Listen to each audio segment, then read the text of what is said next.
Good afternoon, everyone. I'm Shota Deolusegun. In today's video, I want us to look at mathematics as a language of creation, part 2. Yes, I did part 1 before, and so I want to continue it with part 2. Well, in this part 2, I want to talk more on little on empathy. I discussed in the previous video. I want to talk more on PT symmetry, which is a parity time reverse symmetry. Parity deals with the symmetric nature of space. So I want us to look at that and then look at time itself. Then, in the previous video, I specified in my research publication that the fifth fundamental force of the universe should be time. So we're going to look more, we're going to dissect time more to see how time, usually flips, how time flips space. Yeah, we call it space, but it interacts inversely with energy, and that interaction flips space to have a parity as we have it. Then I want to talk more about DNA. For DNA we have right helix and the left helix of DNA spiral formation, where we have protein being spiral left-sidedly and right-sidedly, and then we tend to actually deal with one part of the spiral formation while the other one is idle. But there is nothing idle, you understand, because there is purpose for everything.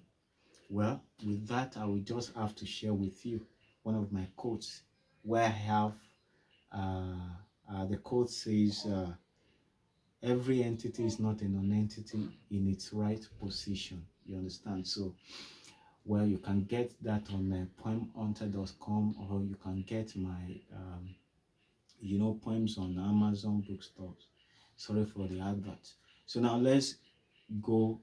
Let's dive into it. But before we do that, I want us to know that the reality of the universe is far beyond what is obtainable in our real world. You understand? There is transition into dimensions. Sorry, there are transitions into dimensions, and then there are transitions too into, I don't know, maybe I should call it rhyme, or I don't know, but let's just say dimension. And I want to actually talk more on dimension, because to me, I see dimensions as degree of freedom and power. See dimension as degree of freedom and power.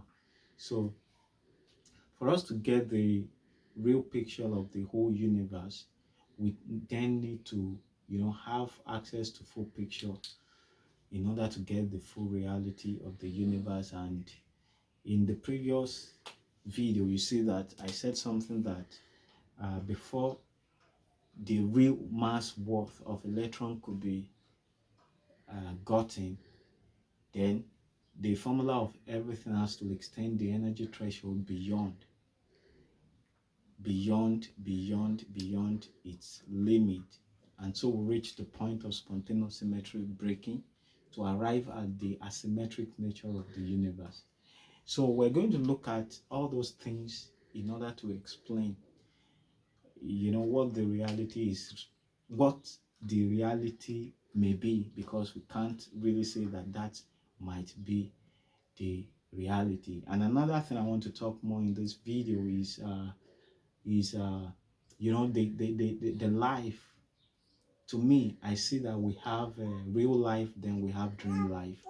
So earlier on, I talked about protein being spiral left-sidedly and right-sidedly. Then we deal with one side while leaving the other side idle. So, and I said that nothing is idle in the whole world. So probably maybe when we're in our dream state, we tend to use the other helix of DNA. And so, in dream, one tends to do things that are not, normal, things that might not be obtainable in real world, like you see yourself jumping, disappearing, reappearing, and things like that. So things like that are synonymous to things that are, are at quantum level. You understand? So we know that at quantum level, particles can be at the same can be in different places at the same time. So then there are things that are similar to things you have in the dream when you are dreaming. So we need to actually dissect all these things and get to see if we can really have the clear picture of what reality is. And apart from that, another thing I want us to know is that even though we're in 3D, we know that we are not really open up to full information. So we don't get access to full information of what we even observe, and that is what uh, and that's what emerges the emergence of symmetry in first place. You understand? For instance, when you look at object, when you see object, you only see an aspect of object. You can never get a full information about the object at the same time. You understand? What I'm trying to say is that unless the object is flipped, if you're looking at a bridge, you see the side that is open to you by perspective. It's until when you turn to the other side to see the other side of the bridge. So we don't get full access to full information of what we even observe in our 3D world. And that is why the flipping of space is very essential. So we're going to look at all these things in this part 2 of mathematics as a language of creation, part 2. So now, before we dive deep into the mathematical notations and symbols that we have on the board, well, the other time I said something about empathy, and yeah, basically we know that we need to be in the state of the child, just as we have in the analogy of the previous lesson, the previous video. So we need to be in the state of the child in order to be able to relate with the child quite all right, and to know to know the enormity and the, the gravity the child's loss in terms of thought. You understand? So in nutshell, what I'm trying to say is that we need to disconnect ourselves from the relativistic connection of the child state, of our own grown-up state. You understand? We need to disconnect ourselves from it to be in the child state. So basically what I'm saying is that is synonymous to what we can have in quantum mechanics, where when we observe things in our own state of a classical state, you understand, we tend to see a discrete nature of quantum mechanics. But basically, will it be the same when we disconnect ourselves from the classical mechanics to be in the quantum mechanics to observe the event as it unfolds? Will it be the same thing? It will definitely not be the same thing, because we will be able to see the continuous trajectory of particle at quantum level once we disconnect ourselves from the classical mechanics. So we have this relativity effect on things that we observe, and so what we observe that we might think is the reality may not in real sense be reality. So those are the things I want us to have at the back of our mind as we explore this more. Now, This operation of addition, number one thing that we discover from this addition operation is that it has feature of suspension. And when we come right here, we see that the quantum mass and the classical mass, as they are entangled to each other by relativistic scaling of time to energy, are are suspended. So that is one tangible feature of addition that we need to pay attention to. And so the suspension is what keeps the classical mass and then quantum mass within the realm, within the real realm. You understand? So, and we can see that that is why in the complex number we have plus there to have that effect of suspension. The suspension is very essential to keep the operation of classical mechanics and the operations of quantum mechanics within the real realm. So that's number one thing we need to pay attention to. And now this minus operation, we see that we have a new number 0, just as I mentioned in the previous video, and then we have trajectory through the 0 into other side.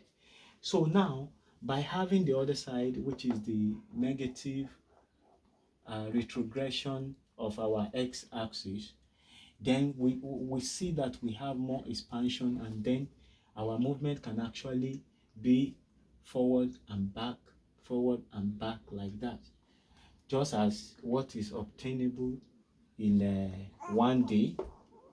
That is the movement limit of 1D.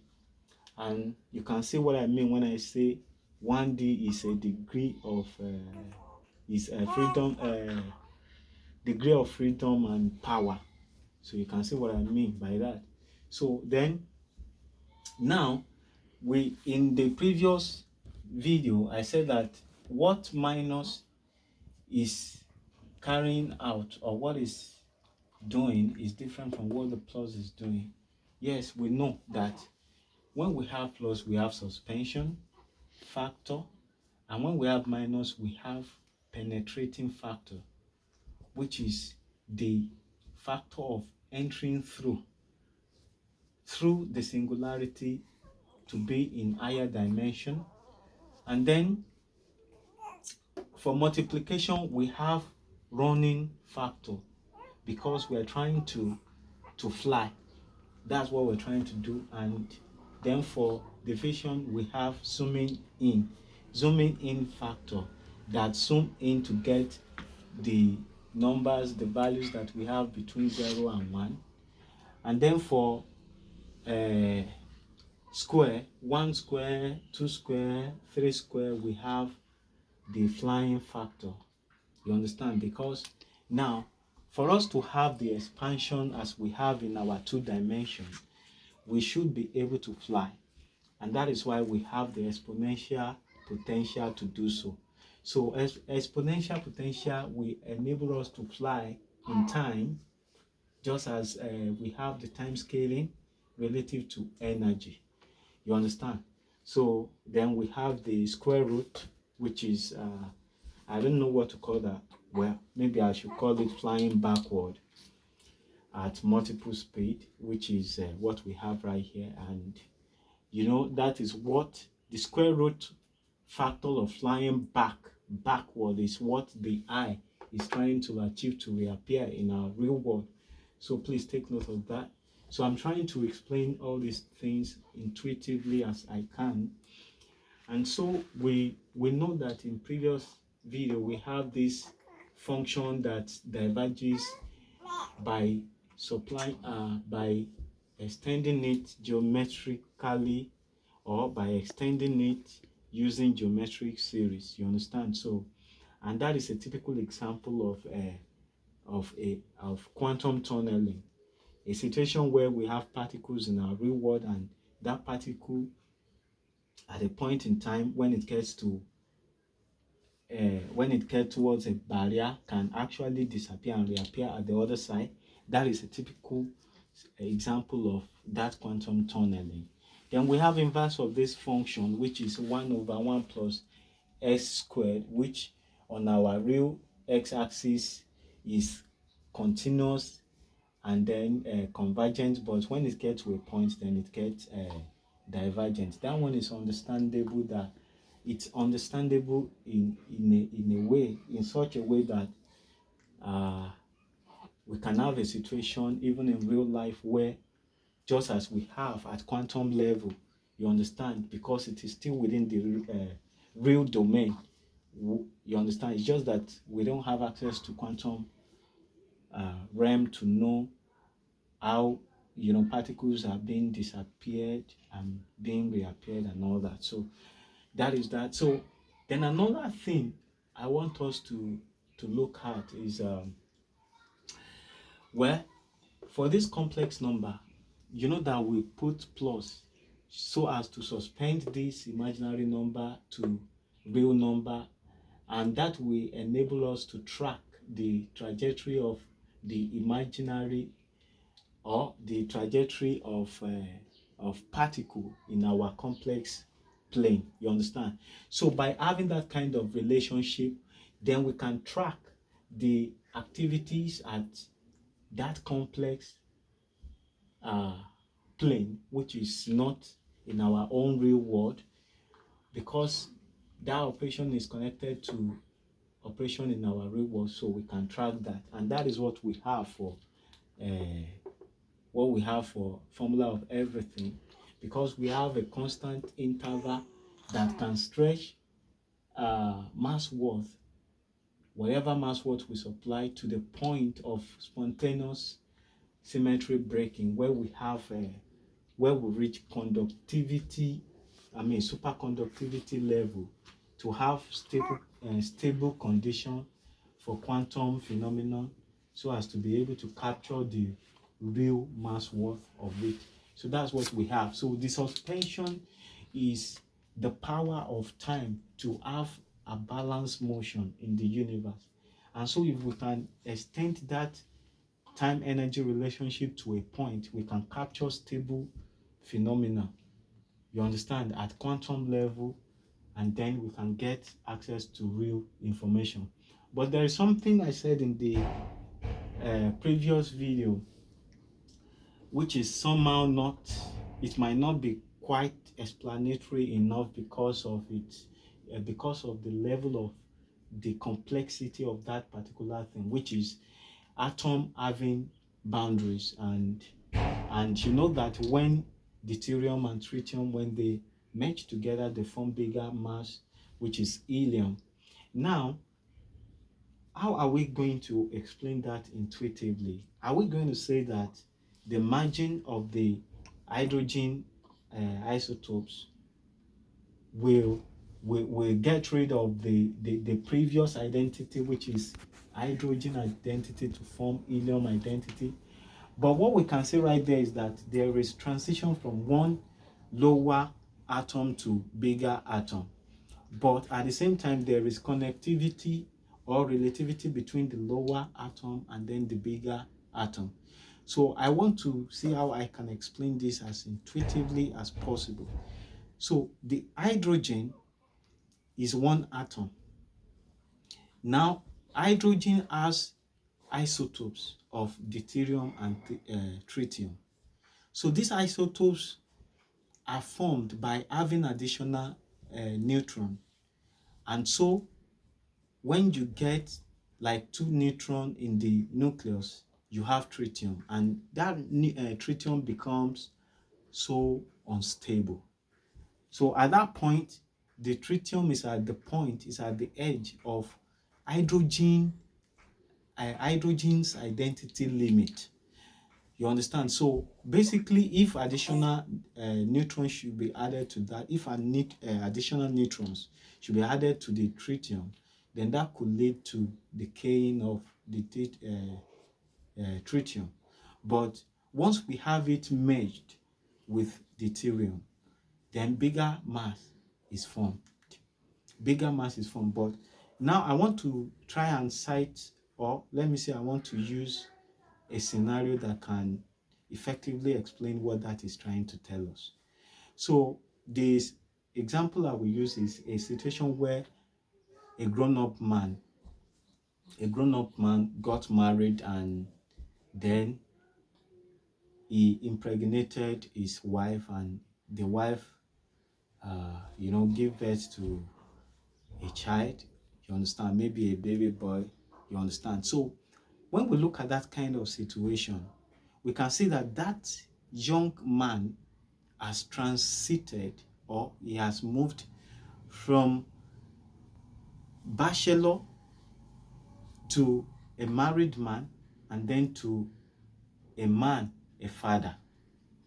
So that has not eliminated his identity, but that has changed his level in a way. You understand? And by having a child of his own, he has a better version of himself. You understand?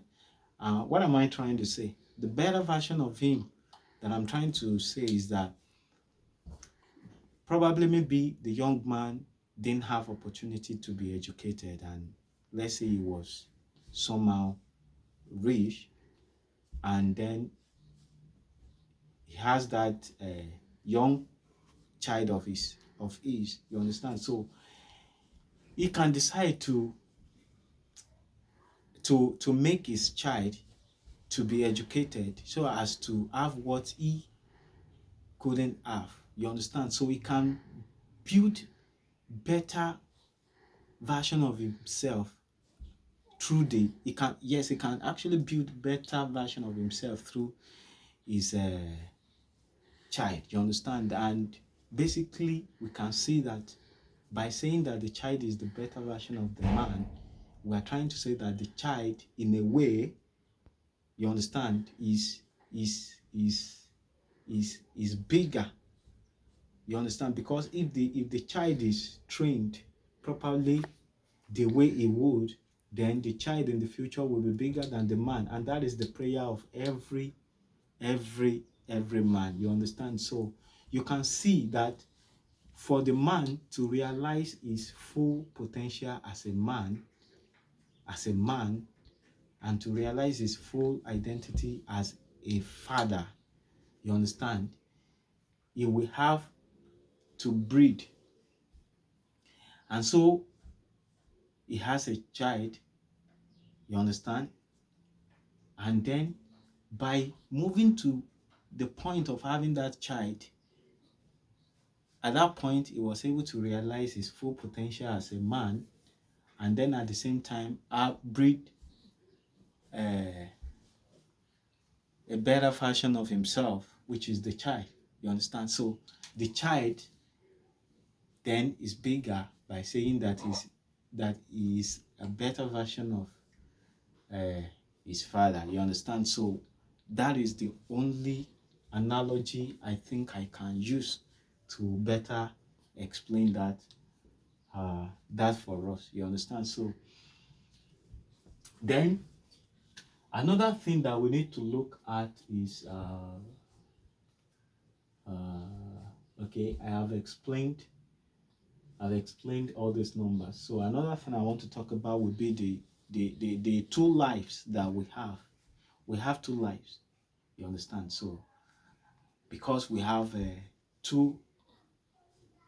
we have DNA, and then the protein of DNA, they have two helices, which are, the left-sided helix and then the right-sided helix.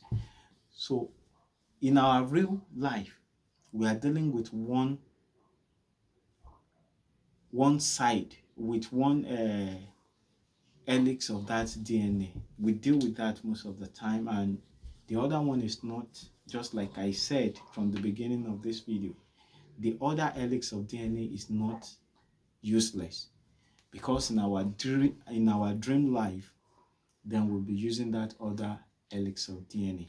And in our dream life, we see that we're able to do so many things that are far beyond, or that are far beyond what could be classified as normal. You understand? And basically, there are a lot of things that we gain from our dream life that ordinarily in our real life we couldn't have gained those things.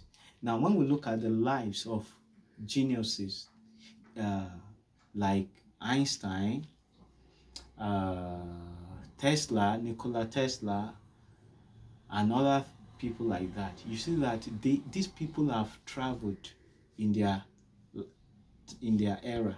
They traveled in time. They traveled beyond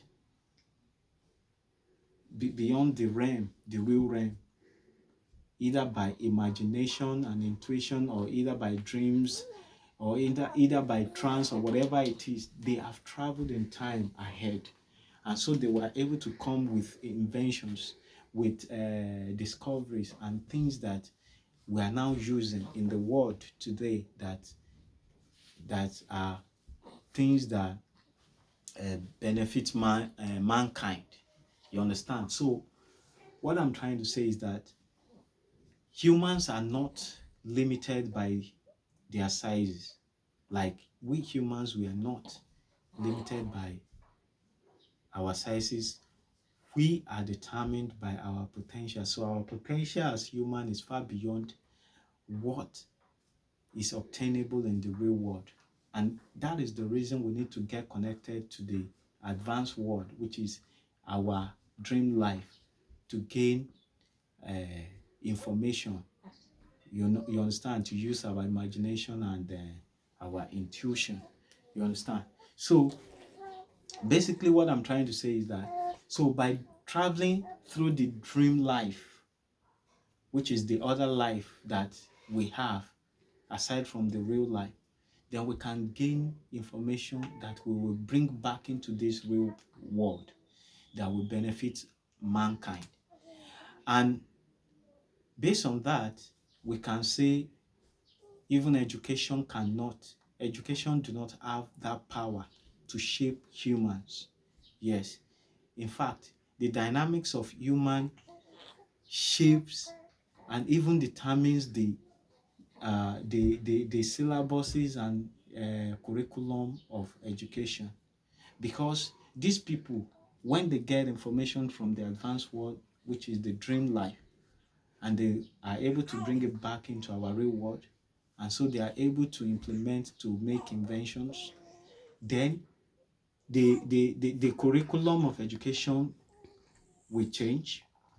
Syllabuses of education will change. So we humans determine the advancement of education. Even education is not powerful enough to shape the human's capability, because we are far more than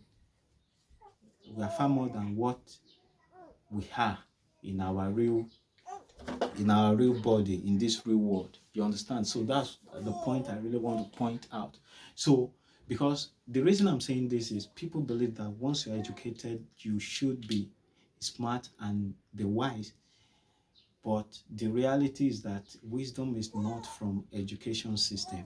In fact, education system, I'm not saying this to nail or to disregard what education has done in our society, the impact it has made. But I'm saying this for us to see the reality of things.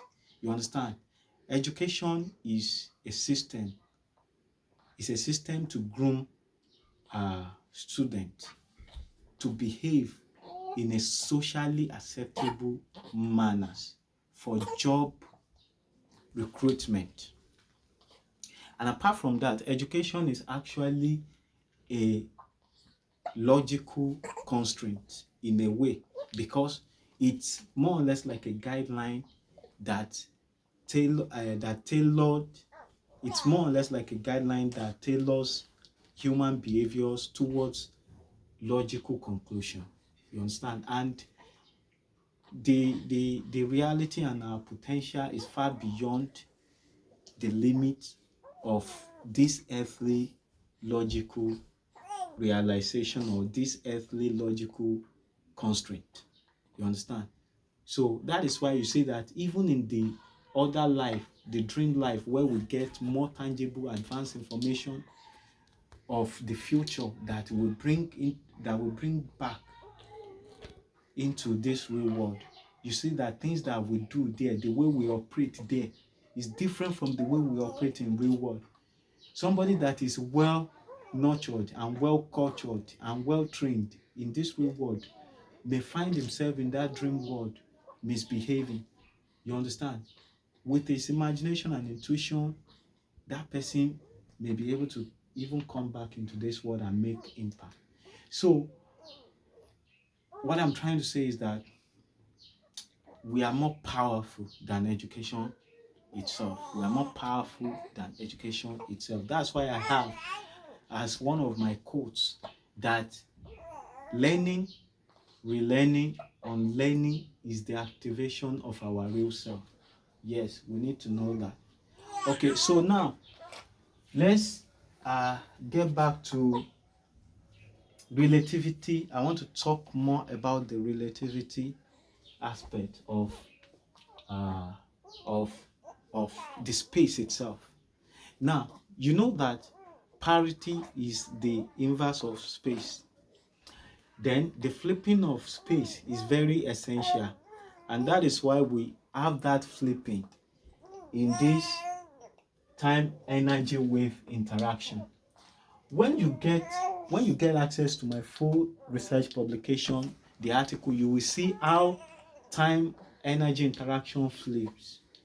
Time energy wave interaction, you see how they flip to change parity, to change space interaction, like change to change parity. I know you understand what I mean by saying parity. So now what I'm trying to say in essence is that time cannot relativize space, just as Einstein have it. Time cannot relativize space. Time will only relativize energy, because the space of time interval that we have is being determined by energy. And so when time scales relative to energy, it can regulate the intensity of energy. And so when you look through the mirror, you see your other self, you know you are looking at the inverted version of yourself. And so that is space, that is parity, which is space inversion for you. So basically, that is made possible by time energy interaction. And that is why this time energy wave model is the ideal fabric of the universe. You understand? So we know that space as we have it, cosmological space, is not an empty space, but an ambient field of energy. So that is that. Then another thing is the relativity is very essential in this case, because time energy relativistic scaling of time to energy is what implements the balance motion. You understand? That is what, because there should be a connection that we actually cause interval in time peregrination, and that connection is what implements this singularity that we have. It implements the symmetric nature of time energy wave move there to have equilibrium trajectory that leads to singularity point of the future, which is same thing as black hole singularities. Then this is evolutionary singularity. We have a singularity of the future here. So that is that. Time energy wave is the ideal fabric of the universe. So we need to know that the emergence of time energy is from singularity point to singularity point. So we need to know that. Then another thing that is very important to talk about, that is the connectivity of complex plane to this time energy wave model. The connectivity of it. Well, it is somehow complex, as the name implies, for the complex number, you understand, but it's something that we can actually reason along with to in order to get the real message, the real information. Now, in this complex plane, we have a linear line from the zero. The linear line comes right from the zero. So what that is telling us is that there is a break from the zero into this realm. So just because we have the complex number which is related to the number in our real world, then we'll be able to track this, just as the quantum mass worth is connected to classical mass worth. You understand? So all this that we have been saying, that quantum mechanics is incompatible with classical mechanics, well, we should know that in reality it shouldn't be a big problem, because just like I said in the analogy of the empathy, that even a grown-up being tends to behave as child at times, because the nature of that childishness will still be in that grown-up person. So the whatever stage that we have passed through to reach the grown-up stage will still be in us. It is still part of us. So the formation of a child emerges from the formation of a baby emerges from the singularity to the point that it forms the baby, then babies into the world, then that child will be grown into a grown-up being. So all those stages that the system had passed through will still be inclusive in the system. That is what we need to know. So now we have gotten to the reality, and we know that what is actually causing the divergence is the speed difference factor, and so that one has been settled by applying formula of everything to go beyond that constraint, the constraint that compressed time energy wave at quantum level for that speed difference factor. So we go beyond that to get the actual mass worth, and by going beyond that, we enter into another dimension, which is what we have in our complex plane. And so right here, the movement of that mass in the complex plane will be tracked on our real axis, because we have relativity or relativistic connection to it. So relativity is very, very essential. Relativity is very, very essential. Relativity is what determines our perspective of observation, and it is even relativity that determines the disappearing and reappearing of particles. Because if such particle that got disappeared from real world, if that particle is not connected to anything in that real world, the particle will not be able to reappear again. So it is that relativity effect, and that relativity is very, very essential, so essential. So that is that about relativity.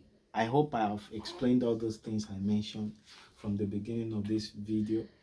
the dream life, relativity, all those things. So yes, I've explained all of them.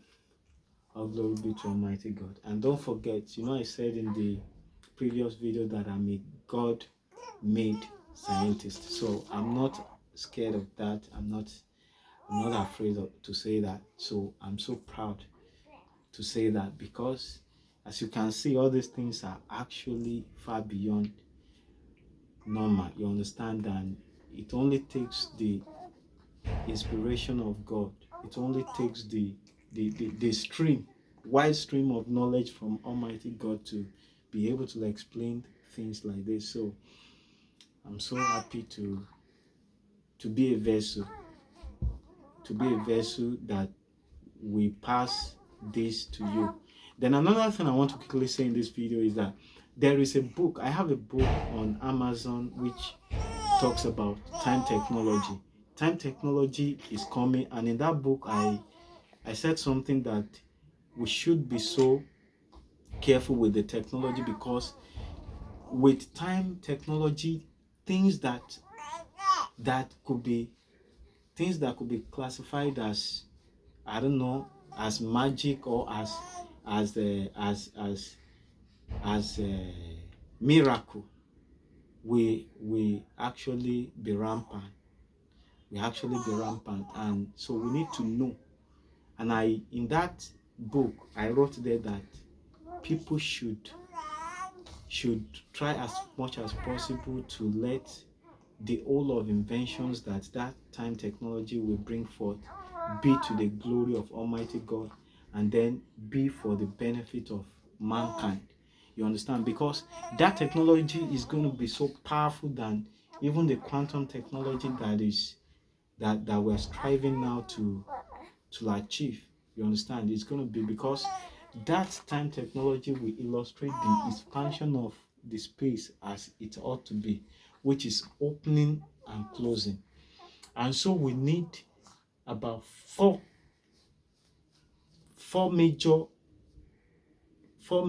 kind of system numbers to achieve that. So when you look at the I that we have here, the number that we have, we get stopped because we could not interpret this number. It is not, we don't have number system that can explain this particular value, which is a square root of 1 minus, square root of minus 1. We do not have number system that can explain that. So that doesn't mean that there is no actual value of this particular square root minus 1. There may be actual value, but we may not have it at this point in time. But in due time, probably, maybe it will surface. But it could be a kind of number system that is being used in higher dimensions. So as time goes on, there is possibility to have more number systems that will be able to enter into that era of time technology that I have published. That book on Amazon. I have it on Amazon there. People can get it to study that book more and more and more and more. Yes. So please like this video, share this video with your friends, and then make sure you actually comment on this. I want to know what your opinion is. Don't forget, this is a novel discovery. I'm going to put the link to my research publication in description below, so you can click and get all these facts in my book. Thank you. God bless you.